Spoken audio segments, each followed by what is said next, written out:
भारी सुरक्षा के बीच हुआ मुन्ना सिंह भदौरिया का अंतिम संस्कार।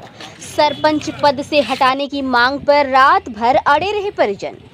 नरवर में विगत दिवस बर्बरता के साथ हुई एक ही परिवार के 3 लोगों की हत्या के बाद घायल हुए परिवार को मुखिया मुन्ना सिंह भदौरिया का इलाज ग्वालियर में चल रहा था। कल इलाज के दौरान मुन्ना सिंह भदौरिया ने भी दम तोड़ दिया। इसके बाद प्रशासन हरकत में आई और मुन्ना सिंह भदौरिया के गांव चकरामपुर नरवर डेड बॉडी के आने से पहले ही गांव में भारी तादाद में पुलिस बल तैनात कर दिया गया। घटना की गंभीरता को देखते हुए गांव का बाजार बंद रहा। शव को गांव लाने के बाद परिजन और करणी सेना के लोग आरोपियों पर सख्त कार्यवाही किए जाने की मांग को लेकर अंत्येष्टि न कर धरने पर बैठ गए। प्रशासन की तरफ से समझाने की काफी मशक्कत की गई। परिजनों की मांग है कि सभी आरोपियों को गिरफ्तार किया जाए और सबके मकान जमी जोत किए जाए। साथ ही हत्याकांड में आरोपी सरपंच को तत्काल पद से पृथक करने की कार्यवाही की जाए। देर रात प्रशासन के आश्वासन पर परिजन और समाज के लोग अंत्येष्टि करने पर बामुश्किल राजी हुए और आज सुबह सुरक्षा के साथ हत्याकांड में कल अंतिम सांस लेने वाले परिवार के मुखिया मुन्ना सिंह भदौरिया का अंतिम संस्कार किया गया।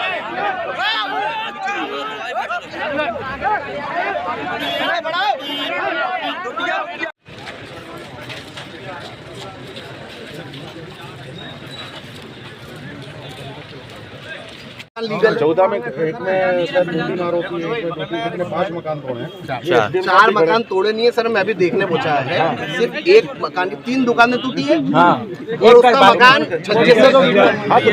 इसका जवाब साफ दीजिए। वीडियो खाना पूर्ति कर रहे हैं सर। आप अपनी बात करो तो हम आपकी मैं तो कह रही सर, आप बता दो 14 मकान जो 5 मकान तोड़े हैं।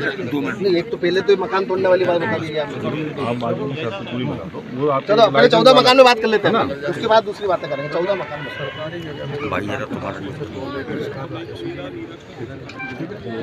आबादी में जो मकान है, आबादी के नाम से विपरीत हमारे पास आइए सर। जो आबादी के मकान है उसे तोड़ने का प्रोसीजर नहीं है। जो शासकीय आबादी रास्ता या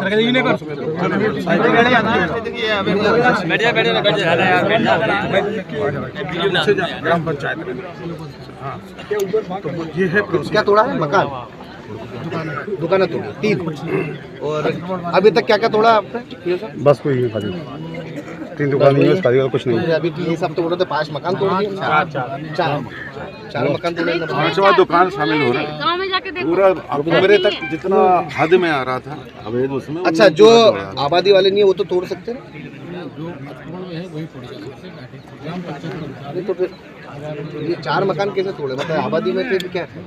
दूसरी आबादी में दुकान बनी है बिना परमिशन ग्राम पंचायत के बनाए। नहीं, मैं तो ये बोल रहा हूँ जो 4 ध्वस्त करने की बोल रहे हैं, ठीक है साहब, वो चारों ध्वस्त हुए? कुछ ध्वस्त हुए देखा आपने? इनका ये है आबादी का प्रोसीजर ये है कि आबादी मकान बना के रहने के लिए होती है। जो आबादी के नॉर्म्स के विपरीत उनके छज्जे थे, उनकी दुकानें थी जो व्यवसायिक होती हैं, वो जिनने तोड़ी है वो उनके कानून के दायरे में नहीं आते, वो उन्हें तोड़ दिए। जो कानून के दायरे में आते वो नहीं तोड़ सकते, तो वे न तोड़े रहेंगे। ये है इनका उत्तर। वो जो 4 मकान तोड़ने थे वो तो ध्वस्त मकान 4 नहीं, ऐसे नहीं है कि सारे मकान तोड़ दिए जाएं। अगर आबादी में सीओ के अधिकार में जो प्रोसीजर में है उतने जिनने कार्रवाई की है। किसके अधिकार में? आपके ग्राम पंचायत। किसके अधिकार में मकान तोड़? बता दो सीओ साहब का मकान तोड़ना ग्राम पंचायत के। तो अभी तक क्यों नहीं ग्राम पंचायत से बात हुई? और वही तो कार्रवाई इनने कराई है। ये तो ग्राम पंचायत के प्रभारी सारी। तो आपने कार्रवाई करवाई, लेकिन आज ही साहब तक तो ये पहुंच गया कि 14 मकान टूट चुके हैं। नहीं, किसने बता दिया? ये दिखा दो, वीडियो दिखा दो। वही लोग बोल रहे हैं, बोल के आए ना वो लोग, आवेदन दे के आए। देखो अभी 10 जने दिखा रहे थे, क्योंकि उससे सरकारी मकान कोई बना हो तो बताओ, तो सरकारी जगह का हम कार्रवाई करा देते। प्राइवेट जगह पे मकान नहीं तोड़ते अपराधियों के। प्राइवेट जगह पे जो निजी वजह है नॉर्म्स के विपरीत बने होते हैं वो तोड़ते हैं। जो नॉर्म्स के बाद हाईकोर्ट तक केस करते हैं। मेरे सामने के ना 15 प्रकरण है जिसमें पूरे के पूरे कोई परमिशन लिया देवास जिले के डाइवर्सन किया हो। क्या पता क्या पोजीशन ऐसी बात कर रहे हो आप? ये और क्या पोजीशन है? आदमी की टांग चीर के मार रहे हैं। क्या ये पूरे मामले पे क्या कहेंगे? जी, चकरामपुर की घटना के लिए नरवर में हम सब लोग इकट्ठा हुए।